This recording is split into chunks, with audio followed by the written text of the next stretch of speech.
48 First Alert weather forecast with meteorologist Jeff Desnoyers.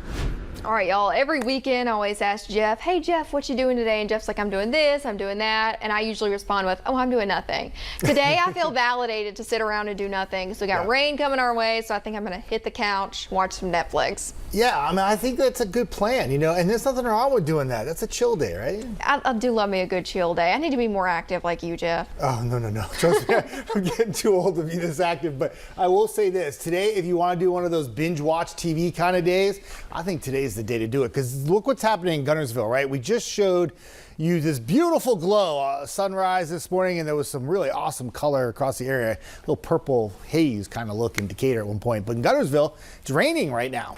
And yeah, that's not a great day there on the lake. I don't think much fishing going on today. Unless you want to go out in the rain, that's okay. A little breezy though on the water, be careful. And you can see the rainfall right there, moving into Guntersville, Albertville, back into areas like Powell, right on 35 and 75, moving into Section on the beautiful cove look right there. A little shower north and east of Coleman right now near Holly Pond moving away. And then you pick up a few showers out to the west. And we're going to track rain throughout much of the day. The question has always been how far north and how fast this will happen through the morning. By the afternoon, we're all pretty much getting into some showers, with the exception for maybe Middle Tennessee, which we'll have to wait till later in the day. But just a cloudy day like this in the shoals where you don't have rain at all right now. You're going to be waiting probably the longest out of everybody.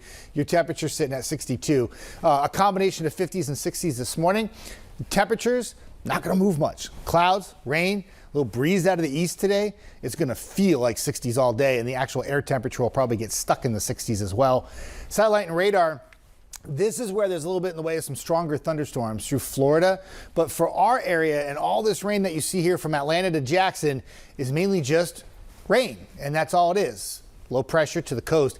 It's very slow moving. It's going to just meander to our west for the next 4 days. And this is what you get. Some rain opportunities. There'll be times when it doesn't rain, but the showers remain in the forecast for the next 4 days because this low pressure is like dazed and confused. Speaking of purple haze, it's just going to continue to wobble around to our west. This darker green represents the steadiest of rainfall, lighter green more in the way of scattered showers. And as this low pressure continues to wobble around, that darker green area stays mainly to our south today and for much of the day on Sunday. There's still some showers in the forecast, but the steadiest, darkest green color moves north as we go into Monday, and that's when we talk about the chance for prolonged periods of steadier rainfall where you don't get as many breaks in the action, and that will be not just for Monday, but for Tuesday as well. So your 3-day forecast, way it works out, we got the rain today we've talked about through the afternoon, increasing for everybody, and then rain moves out pretty quickly Sunday morning, and there's this nice gap between the next round coming in Sunday night. So I'm thinking much of Mother's Day will be okay. But then we get into that rain Sunday night.